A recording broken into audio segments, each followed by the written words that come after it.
Hello, good morning everyone. আমি আবারও চলে এসেছি। সকাল সকাল ঘুম থেকে উঠেই চলে গিয়েছিলাম মর্নিং ওয়াকে। মর্নিং ওয়াক থেকে এসেই করে নিলাম ব্রেকফাস্ট। ব্রেকফাস্টে ছিল আমার ডেইলির ওটস। প্রত্যেকদিন আমি সকালবেলা ওটসই খাই।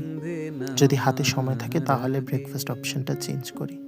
ব্রেকফাস্ট করতে না করতে মা সাড়া দিল যে ধুয়ে রাখা কাপড়গুলো উপরে রোদে দিয়ে আয়। তাই চলে গেলাম কাপড়গুলো রোদে দিতে। কাপড় রোদে দিয়ে চলে গেলাম স্নানে, কারণ পুজোও তো দিতে হবে। স্নান টান সেরে মহাদেবের অভিষেক পুজো আদি কমপ্লিট করে তারপর চলে গেলাম সিধা কিচেনে। আজকে লাঞ্চে বানিয়েছিলাম আমার ফেভারিট একটা খাবার, জানো কি? ডাল দিয়ে ডিমের তরকারি। এটা একটা আমার ভীষণ ফেভারিট খাবার। বানানো অনেকটা সিম্পল। এই রেসিপিটা আমি প্রথমে দেখেছিলাম ইউটিউবে, তারপর বানিয়ে খেয়েছিলাম। খেয়ে তো ভালো লাগলো যে এখন মাঝে মধ্যেই বানিয়ে খাই এটা। তোমরাও একবার ট্রাই করতে পারো, আশা করি ভালো লাগবে। আর বানানো তো অনেকটা সিম্পল।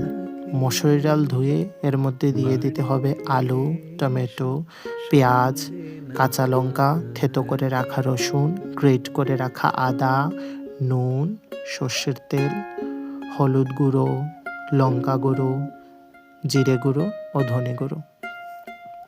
সব কিছুকে ম্যারিনেট করে কড়াইয়ে সর্ষের তেল গরম হয়ে আসলে ম্যারিনেট করে রাখা ডালগুলোকে কিছুক্ষণ ভেজে নিতে হবে। ডাল দিয়ে ভালো করে সিদ্ধ করে নিতে হবে।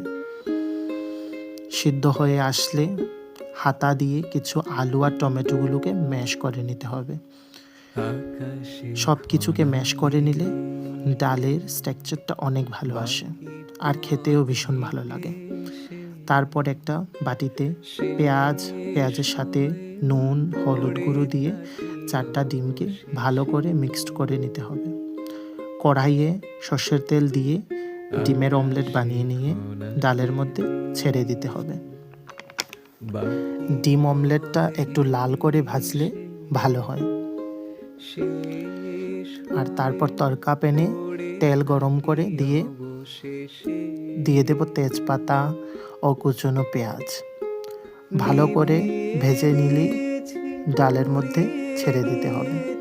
ব্যাস রেডি আমাদের ডাল দিয়ে ডিমের তরকারি। অনেক ইজি, তোমরাও বানিয়ে ট্রাই করতে পারো। সাথে করেছিলাম মাছ ভাজা। মাছ ছাড়া চলবে না বস। মাছগুলোকে লাল করে ভেজে নিয়েছিলাম। বেশ রেডি আমার দুপুরের খাবার।